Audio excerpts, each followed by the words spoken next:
मनीष जीवन अमूल्य एणु यार सुरक्षा आमर कर्तव्य। जीवन सुरक्षित रहिले देश और जाति हसी उठिब। मनीष एक सुस्थ सुंदर जीवन अतिबाहित करिपारिब, किंतु बेले बेले ता जीवनर सुरक्षा नष्ट हो जाए। पोको माछी भली रास्ता उपरे छटपट होई ता जीवन चली जाए। भारत में प्रति वर्ष हाराहारी 1.5 लाख लोक सड़क दुर्घटना प्राण हरांती। गाड़ी मोटर बहुल व्यवहार और असावधानता जोगु मनीष दुर्घटनार शिकार होई मूल्यवान जीवन को हराई बसुछि। नीतिदिनिया जीवन रे दिन हेउ बा राति हेउ घर बाहरिले रास्ता रे असंख्य गाड़ी मोटर जीवा आसिया करुथिबा देखि आमे निजे मध्य आवश्यकता अनुसार 2 चकिया और 4 चकिया जानर व्यवहार करिथाउ। गाँ ठारू सहर पर्यंत सबुठी गाड़ी मोटर व्यवहार संख्या बहुमात्रा रे बढ़ी जाइछि। विभिन्न कारण जोगु सड़क उपरे जीवन को सुरक्षा करा जाई पारु नाही। यार प्रमुख कारण है असावधानता और खामखियालिया मनोभाव। तेबे एने खोर्धा सहर में मध्य सचेतनता अभियान आरंभ हो जाइछि। एही उपलक्षे वाणिज्य और परिवहन विभाग एवं खोर्धा जिला प्रशासन सौजन्यतार एवं जिला press club Khordha, Odisha union of journalist, Utkal Sambadik Sangh, सम्मिलित कर्मजीवी सांबादिक संघ एवं सामाजिक अनुष्ठान जागृतिर मिलित सहयोग रे सिग्मा पब्लिक स्कूल छात्र छात्री मानकु नेई एक सभा और सचेतनता शोभायात्रा अनुष्ठित हो जाइछि। एही सचेतनता कार्यक्रम रे मुख्य अतिथि भाव में खोर्धा अतिरिक्त जिला आरक्षी अधीक्षक अनादि चरण सेठी, अतिरिक्त आंचलिक परिवहन अधिकारी अरविंद नायक, जिला संस्कृति अधिकारी चौधरी अरविंद दास, आदर्श थाना अधिकारी संजय नायक, जानवाहन निरीक्षक Debashish Paik Ray, traffic sub inspector Truptirekha Jena, Odisha union of journalist तथा खोर्धा प्रेस क्लब उपदेष्टा तपन कुमार नायक, जिला प्रेस क्लब सभापति शुभ्रांशु रंजन राव सामंतराय, उत्कल सांबादिक संघ जिला सभापति अव्यक्त हरिहर खाड़ंगा, सम्मिलित कर्मजीवी सांबादिक संघ खोर्धा जिला सभापति प्रकाश कुमार हाथी, जागृति अनुष्ठान मुख्य प्रभात कुमार पाणिग्राही, जिला प्रेस क्लब उपसभापति ललित मोहन महापात्र, संपादक दिलीप कुमार पट्टनायक, जुग्म संपादक प्रवीण भंज, ओडिया रंजित सामंतराय प्रमुख उपस्थित रही छात्र छात्री मानंकु सड़क सुरक्षा संपर्क में सचेतनता कराइथिले। एहा परे एक शोभायात्रा रे बाहरी सड़क सुरक्षा संपर्कित विभिन्न स्लोगान मान देई सहर परिक्रमा करी टीएलसी रास्ता निकट रे बाइक एवं 4 चकिया जान रे बिना हेलमेट एवं सीट बेल्ट रे यातायात करुथिबा चालक मानंकु गोलाप फूल देई ट्रैफिक नियम विषय सचेतन कराइबा सहित रास्तार बाम पार्श्व चलवा और जानवाहन गुड़ी को बाम पटे रखा, द्रुत गति रे गाड़ी न चलाइबा, गाड़ी चलाइबा समय रे सर्वदा हेलमेट ओडिया सीट बेल्ट व्यवहार करिबा, ट्रैफिक संकेत प्रति सतर्क रहिबा, नाली आलुओ जलुथिले अटकिबा और सबुज आलुओ जलिले आगकु जिबा, कौनसी स्थान रे बाम और डाहण को बुलिबार थिले प्रथमे उभय पार्श्व को देखी एवं सही दिग को हाथ देखी सूचना दे बुलिबा, निशा सेवन करी गाड़ी चालनारू निवृत्त रहिबा, ड्राइविंग लाइसेंस थिबा व्यक्ति ही गाड़ी चलाइबा, 18 वर्षरू कम बयसर पिलामानकु गाड़ी चलाइबा पाई न देबा प्रभृति नियम गुड़ी को मानि चलिबाकू परामर्श देथिले। प्रत्येक व्यक्ति ट्रैफिक रो नियम मानि यातायात करिबा एवं श्रृंखला भाव में गाड़ी चालन कले सड़क दुर्घटना एड़ाई दिया जाय पारिबो बोली उपस्थित अतिथि माने मत व्यक्त करथिले।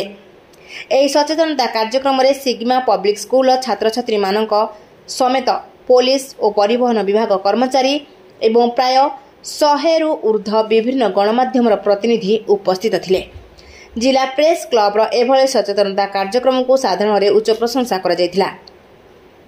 आगकू एभली सचेतनता एवं समाज कल्याण कार्यक्रम जिला प्रशासन सहयोग रे खोर्धा जिला प्रेस क्लब पक्षरु कराजिबो बोली प्रेस क्लब रो सभापति और संपादक एक प्रेस विवृत्ति रे जणाइछंती।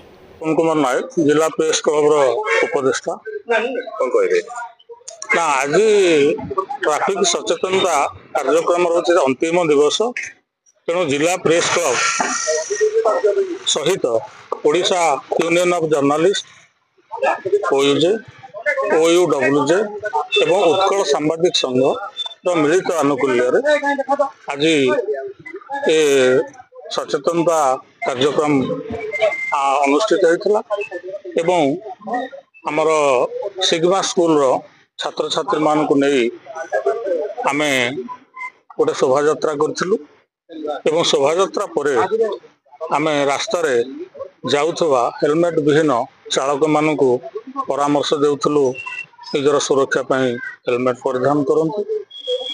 एतद सहित चारि चकिया जान सीट बेल्ट बांधंतु एवं आउ जो अन्यान्य सुरक्षा व्यवस्था से माने ताको आपणांतु कहीं ना जीवन हूँ बहुत मूल्यवान एवं निजर क्षति हवा सहित समाज भी क्षति होउछि। तो से बाबद आम सबू चालक मानक आम आज सचेतन कलु एवं तापरे आमर आज मुख्य अतिथि आसीथिले पुलिस उपरिस्थ अधिकारी आमर सहकारी आरटीओ खोर्धा एवं अन्यान्य अधिकारी माने आज आम सहित सामिल होते आमको सहयोग करते। तेणु ये कार्यक्रम आमर पूर्वर आम करसीचु और आज सचेतनता कार्यक्रम आम हाथ को नहीं से सफल होइछु। बहुत खुशी लगुच। खोर्धा श्री अरविंद नायक आमर ये सप्ताहटा मुख्यतः सड़क सुरक्षा मास हिसाब से पालन करा जनवरी 1 रु जनवरी 31 आज यार शेष दिन एवं यही परिप्रेक्षी आमर डिस्ट्रिक्ट प्रेस क्लब खोर्धा तरफ एवं आमर सिग्मा पब्लिक स्कूल पिला द्वारा गोटे मिलित शोभा यात्रार आयोजन करा रोड सेफ्टी विषय में विभिन्न आलोचना चक्र होता एवं आमर सांबादिक भाई माने खोर्धार यह आयोजन करते।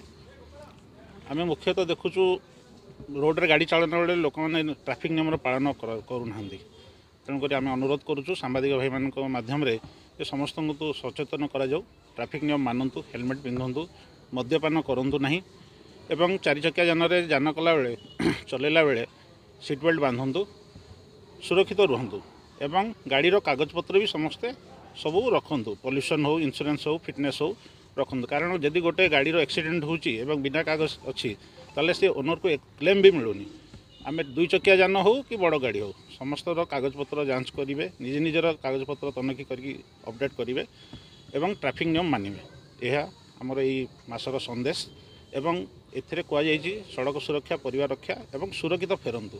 आम रास्तार जो जाऊँ घर बाहरुचु 2 चकिया जान हो कार हो बस हो जो भी जाऊँ आम जानू सुरक्षित फेरबू कि न फेरबू तेणुक निजे ड्राइविंग कला बेले निजे सुरक्षित रुहतु एवं अन्य को भी सुरक्षा देकी जान चलतु ये कहीकि धन्यवाद।